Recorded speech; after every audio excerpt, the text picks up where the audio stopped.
Stephen Clark is a man of good character. He was awarded an honours degree in politics at Oxford University this summer.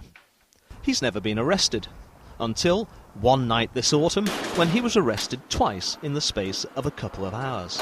They arrested me initially on suspicion of causing criminal damage to a grid, which they thought I'd taken a photograph of. They later discovered that no such photographs existed on my mobile phone, and that there had been no damage to the grid.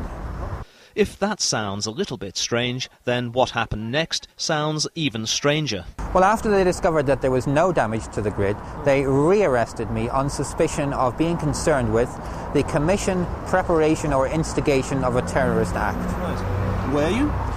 No, certainly not. I've never been involved in terrorism. I never would be involved in terrorism.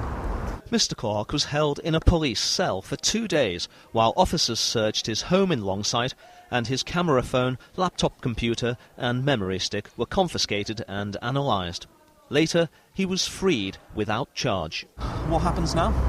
Well, I don't know whether there's much I can do about the arrest. I haven't altogether ruled out the possibility of legal action. But one thing is certain. When I was in custody, they took my DNA and fingerprints and then freed me without charge. Now, the European Court of Human Rights has just ruled that by continuing to hold this information after freeing me without charge, they are violating my human rights. What would you like to see then? Well, I'd like the DNA and fingerprints to be destroyed, and if I can watch them doing it, so much the better.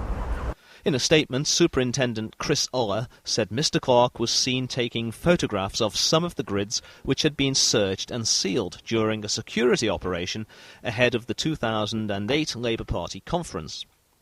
But police have refused to confirm that they found any pictures of grids on Mr. Clark's camera phone, laptop or memory stick. So, what happens now to Stephen Clark's DNA and fingerprint records? Well, I asked Greater Manchester Police that very question, and they refused to give me an answer. But that's probably because the Home Office has 3 months to respond to the ruling by the European Court of Human Rights. It looks as though Stephen Clark's going to have to wait a bit longer to see whether he gets his wish. Kevin Duffy for Channel M News.